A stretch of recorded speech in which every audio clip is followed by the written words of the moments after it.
Dursaan Arsenal kilaba miilarraa miidhagu kilabicha mataa ol qabachiise Martiin Odegaard eenyu?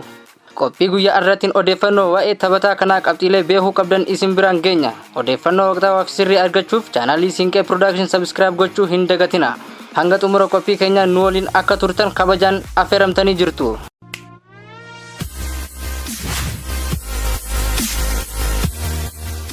Martiin Odegaard jalqaba bara taphaa bara 2022 fi hanga 23 dursaa garee Arsenal ta'ee caamsaa 9 bara 2024 bara inni dursi Arsenal hamilee horate fiixee Premier League Ingiliz irratti ba'e. Martiin Odegaard kilaboota kubbaa miilaa gurguddoo Awurooppaa biratti gabaansa akka ho'u wayita eegalu reefu umriinsaa ganna 16 seena.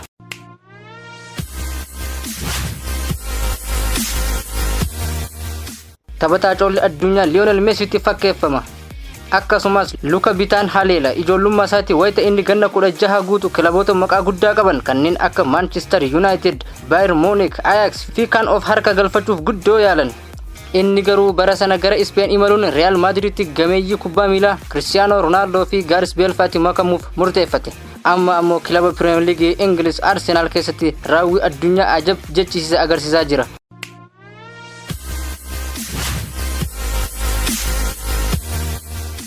Garicha dursuun mataa ol qabachiiseeras jedhama Odegaard waa'ee taphataa kanaa qabxiilee muraasa. Ijoollummaa fi kubbaa miilaa dhaloonni isaa Norway Drammen iddoo jedhamudha kan gumaache garuu biyya isaaf qofaa miti. Dursaan garee Arsenal Martiin Odegaard barri itti dhalatee fi barri addunyaa irratti akkaan barbaadamu eegale baay'ee walirraa hin fagaatu. Muddee 17 bara 1998 dhalate. Umrii isaa waggaa 12tti qalbii warra kubbaa miilaa keessa jiranii seene garuu eenyutti ba'eef bada.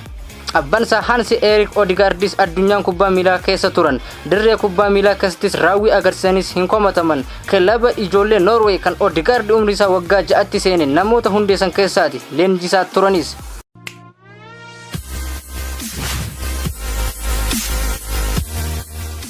Odegaard bara 2009 kilaba Federeeshiniin kubbaa miilaa Norway ijoollee dandeettii tapha kubbaa miilaa qaban ittiin guddisuuf hundeesse. Strom Godset seene isaatu bu'uura ta'eef. Diviziyoona kana keessatti kilaba Buskeerud jedhamuuf yeroo jalqabaaf kan taphate bara 2010 umrii isaa waggaa 11tti ture. Garee isaa keessaa isatu umriin xiqqaa ture. Taphattoonni kan garee isaas ta'e kan garee faallaa waggaa 2 fi 3 isa caalu. Daa'ima sammuu qaruuxee haalota bilchinaan to'annoo isaa jala oolchu. Filannoo sirrii akka itti kubbaa tuqu dansa bakka qabate taphachuu irrattis qaroodha kan jedhames baruma sana. Ammas Arsenal keessatti haalaa fi amala characteristics ganamaa qabatee ka'ee sana mul'isaa jira.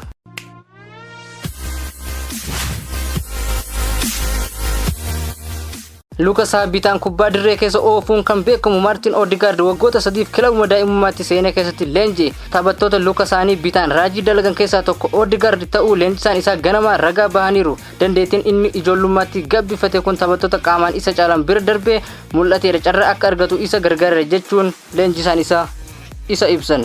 Gartuu faallaa haleelu yookiin hubuu goolii galchuu ilaalchisee rakkoo xaxaa saffisaan salphisee qalbii namaa qabbaneessa. Qaama furmaataati haala mijataa uume yoo gareen isaa bakka dhabe muddama dafee bakka uume isaan fura bakki isatti mul'atu nuti warra leenjistootaatti illee hin mul'atu jedhan leenjisaan isaa kilaba isaa ganama kanaaf kubbaa gara fuulduratti oofanii goolii galchuuf dhiisumaaf kennameera jedhan abbaa kutotaa ga'ee maatii milkaa'ina Odegaardiif.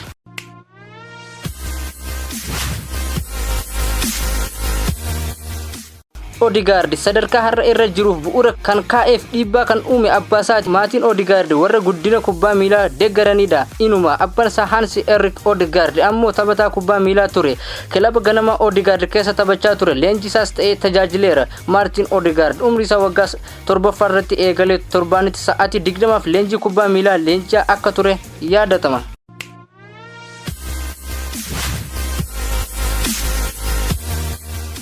Battala jabinaa fi cichoomina Odegaard hubate kanatti ilmi isaa taphataa jabaa ta'uu akka danda'uuf bare gaaf tokko akkas jechuun waa'ee ilma isaa CNN'tti hime. Gara dirreetti ba'een shaakalarra ture innis na waliin ture. Xumurree wayita gara manaa deemuuf jennuun ni dide erga an dadhabe booda shaakalli dabalataaf booddeetti hafe. Fedhii kutannoo fi cichoomina taphataa piroofeeshinaala ta'uuf agarsiise. Martiin Odegaard kilaba Norway Strom Godset jedhamu keessa wayita ture kilaboota gurguddoo hawwachuu eegale. Martiin Odegaard wayita kilaba isaa keessatti guddate keessatti tapha eegale umrii isaa xiqqaa ta'urraa kan ka'e akka taphattoota kaanitti tapha guutuu irratti hirmaatee taphataa hin turre. Ijoollee ta'ee fedhii cichoominii fi kutannoon inni agarsiisaa ture leenjisaan isaan akka gara fuulduratti fidu taasiseera.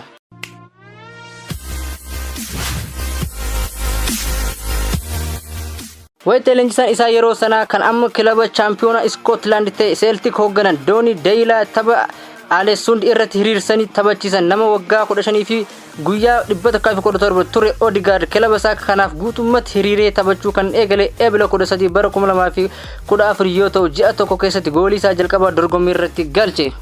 Tapha ijoollee waliin leenji'u keessatti ba'uun dorgommii irratti akkuma taphattoota gameeyyiitti hiriiruun taphatee goolii jalqabaa kan galche caamsaa 16 ture. Odegaard sanuu jifataa miti ittistoota garee faallaa saaqee keessa darbuun sanduuqa peenaalitiin ala dhaabbatee kubbaan luka bitaan rukutee kiyyoo keessa buuse. Odegaard kilaba isaaf goolii galchuun taphiisa isaa eegaluun hagam akka taphataa bu'aa buusu akka ta'e mirkaneesse.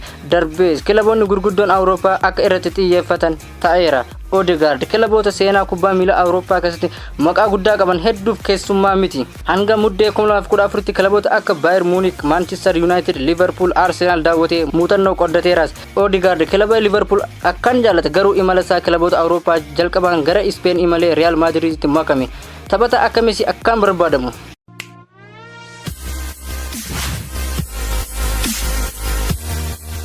Hawaasi kubbaa miilaa Odegaardin wayita ibsan meesii Awurooppaa jechuun duraan kilaba Sturm Gradset keessa waliin taphataa kan turanii fi amma leenjisaa kilabichaa kan ta'e David Nielsen goota caalu jechuun Odegaard waame. Leenjisaa Real Madrid Carlo Ancelotti ammoo inni Odegaard daa'ima dandeettii fi eenyummaa addaa ta'e qabudha jechuun jajan. Jifataan duraanii Sheffield United Brian Dian taphataa kana Lionel Messi waliin wal fakkeessee ibse. Dandeettii addaa qaba dogoggora irraa walaba jechuun dandeenya. Qormaatii wayita isa mudatu dursee baruun mala dhaahate jechuun BBC Sportitti dubbate Brian Dian. Gabaan Martiin Odegaard wayita inni kilaba isaa ganamaa Sturm Gradset keessa ture akkaan ho'e. Gareen biyyoota adda addaa irra bakka hojii isaa wayita inni taphatu deemanii isa adamsuu fi shooshiilatan hedduu turan.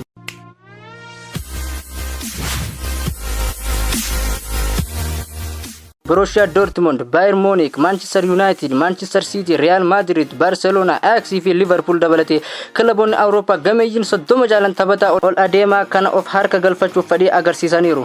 Kana hunda keessa garuu kan gurbicha fudhatee milkaa'e Madrid inuma Liverpool ammoo qe'ee isaatti waamee leenjii kennaafii ture. Imala gara Madrid Odegaard Real Madrid keessatti hin milkoofne. Martiin Odegaard kilaba isaa ganamaa Sturm Gradset keessatti warra jalqaba irratti hiriiranii taphatan keessaa erga ture.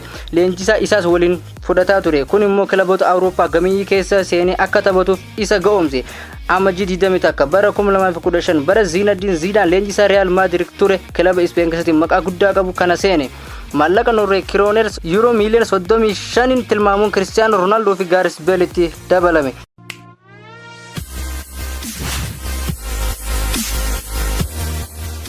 Real Madrid erga Odegaard fudhatee booda ibsa kenneen taphatichi garee taphattoota jalqabaa irratti hiriiruun taphatan akkasumas garee eeggattoota waliin akka turu eeree ture. Odegaard lakkoofsa 21 kennan.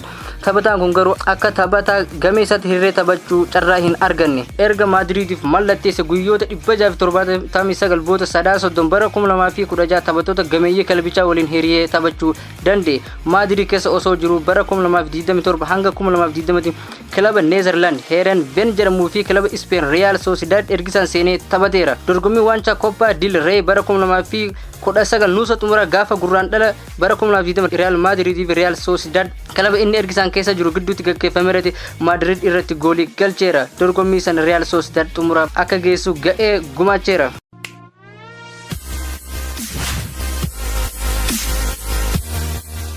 Odegaard bara 2020 gara Real Madrid deebi'uun tapha jalqabaa dorgommii La Liga bara 2020 kilabni isaa dirree Real Sociedad irratti morkatu irratti hirmaateera.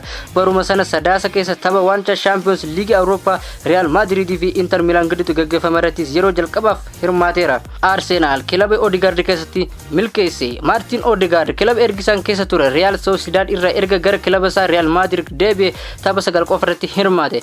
Kana caalaa haala Real Madrid keessa jiru hin dandeenye. Kilaba taphattoota jalqabaa irratti hiriiranii taphatan keessaa isa galchu soqachuuf murteesse. Bara 2021 ji'a amajjii gara dhumaa irratti hanga barri taphaa sun xumuramutti ergisaan kilaba Premier League Ingiliz Arsenal seene.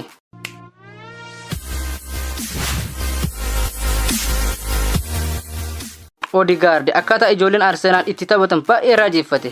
gartuu kanatti ida'amuufis baay'ee itti hin fudhanne. Leenjisaan Arsenaal Miikaa'el Arteetaan akkasumas taphattoonni kilabichaa hundi fuula ifaan simatan. Arteetaan taphaticharra abdii akka qaban itti mul'isan. Waliigaltee erga mallatteesse guyyaa 3 booda tapha isaa jalqabaa jijjiirraadhaan seenuun kan eegale Odegaard Arsenaaliif jalqabarraa kaasee taphachuuf yeroo dheeraa itti hin fudhanne. Guraandhala 14 tapha Arsenaal goolii 4 fi 2 Leeds United injifate jalqabarraa eegale. Odegaard mala taphaa ittiin beekamu keessattuu kubbaa fageenyarraa dhiituun gara gooliitti geeddaruudhaan Arsenaal kan garaa ga'e dorgommii Yuurooppaa liigii marsaa 16ffaa tapha jalqabarratti ture. Bitootessa 11 gooliin inni Olompiyaakos irratti fageenyarraa galche mallattoo Arsenaal taateetti. Goolii filatamtuu ji'a sanaa ta'uunis marsariitii kilabichaa irratti baateetti. Guyyaa 3 booda ammoo tapha Pirimeer Liigii darbii kaaba London 203ffaa irratti hirmaachuun Tottenham irratti goolii Pirimeer Liigii jalqabaa isaa galche. Raawwii ajaa'ibaa ji'a bitootessaa keessa agarsiisan taphataa coollee cimaa ji'a sanaa ta'uun filatame. Odegaard taphni Pirimeer Liigii kana bara 2020 fi hanga 21 wayita walakkaa ga'u ergisaan Arsenaal seene hanga xumura dorgommii bara sanaatti qofa ergisaan ture. Sanaan booda Arsenaal mana isaa ta'e hagayya 20 bara 2021 euro miiliyoona 30 kan dabalii booda taasifamuun hanga miiliyoona 40 ga'uun qabeenya Arsenaal ta'e. Arsenaal kontiraataa waggaa 4f turu hanga bara 2025tti wayita Odegaard waliin mallatteessu waggaa 5ffaas akka taphataa kana waliin turu ibseera. Waliigaltee haaraa kana erga mallatteessee raawwii ajaa'ibaa kan agarsiise ji'a muddee keessa ture. Ji'a sana keessa taphoota 6 irratti goolii 3 galchuun akkasumas kubbaa gooliif ta'an 3 ammoo mijeessee kennuun xumure. Kanaanis taphataa cimaa ji'a sanaa ta'uuf kaadhimame.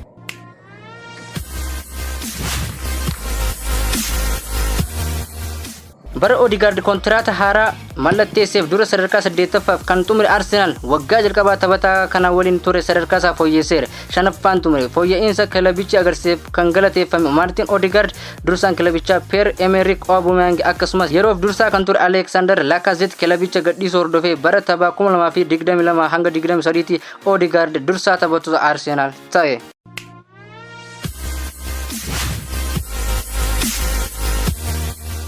Martiin Odegaard fulbaana 2023 kontiraataa waggaa 5 Arsenaaliif mallatteesse. Bara jalqaba Odegaard dursaa taphattoota garichaa ta'e Arsenaal sadarkaa isaa akkaan fooyyeesse. Liigicha keessatti sadarkaa tokkoffaarra yeroo hedduuf tureera. Dhumarratti Manchester City'dhaan durfamuun sadarkaa 2ffaan xumure. Odegaard ammoo taphataa cimaa kilabichaa ta'uun filatameera. Kana malees taphataa cimaa kilaboota Pirimeer Liigii Ingiliz barichaa ta'uun kaadhimameera.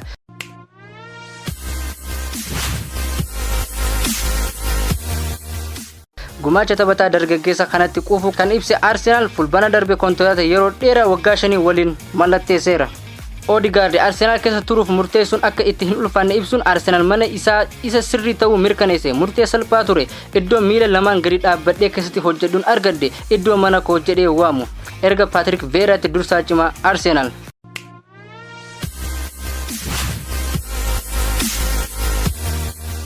Martiin Odegaard tapha Champions League nuusa xumuraa Porto waliin taphatan irratti erga rukuttaa adabbii kan jalqaba galche booda wayita gareesaaf gammachuusaa ibsu adoolessa 2022 wayita leenjisaan Arsenaal Miikaa'el Arteetaa Martiin Odegaard dursaa garee kilabichaa ta'uu ibsu. Murteen isaa kun hedduu biratti ija shakkiin ilaalamaa ture.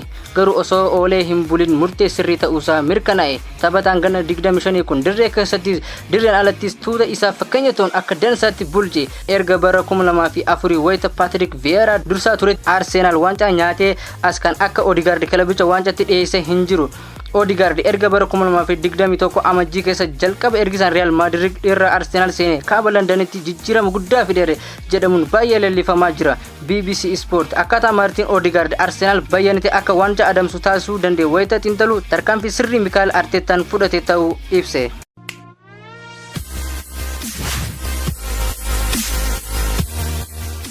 Arteetaan ofii isaatiiyyuu hanga bara 2016tti kubbaa taphachuu dhaabutti bara taphaa lamaaf dursa Arsenaal ture. Odegaard wayita taphattoota Arsenaal akka dursu murtaa'e Arteetaan akkas jedhe. Ji'oota 18 nu waliin ture. Yeroo kana keessatti wanti nuti irraa argine waan duudhaa kilaba kanaa ibsuudha. Inni garee biyyaalessaa isattis dursaadha. Kanaafuu kun murtee sirriidha. Kana ibsuu kootti nan boona. Inni nama gaarii kutannoodhaan hojii isaa galmaan ga'uudha jedhe leenjisaan Arsenaal Miikaa'el Arteetaan. Odegaard gama isaan dirqama kana fudhachuun akka isa gammachiise ibseera. Dirqama fudhachuu qofa osoo hin taane waan itti kenname hojiirra oolchuu irrattis hin komatamu.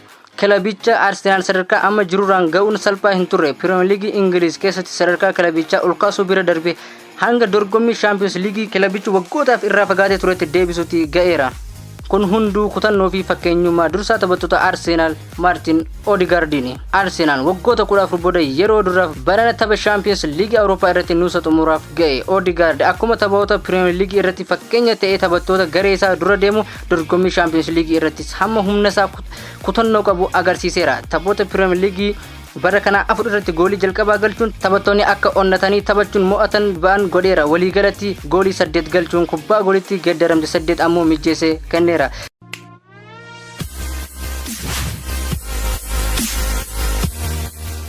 tapha Champions League Awurooppaa nuusa xumuraa irratti wayita Porto waliin rukuttaa adabbii penaltiin adda ba'an jalqaba kan rukute Odegaard yommuu Arsenal keessa dirqama fudhatee kutannoon galmaan ga'uu fedha.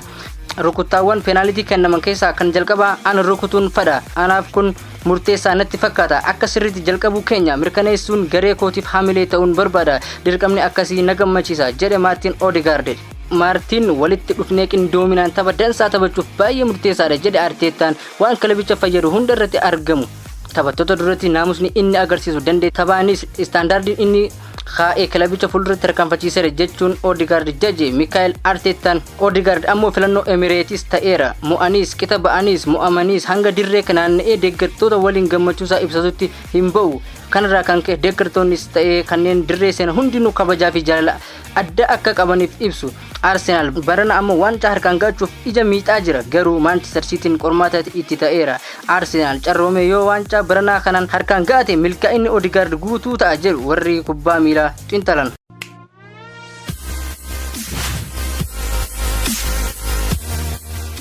Arraaf sagantaan qindeessine kanumaan xumura odeeffannoo waqtaawaa fi sirrii ta'e argachuuf maatii chaanalii keenyaa akka taatan kabajaan isin affeerra. Torbee gaarii.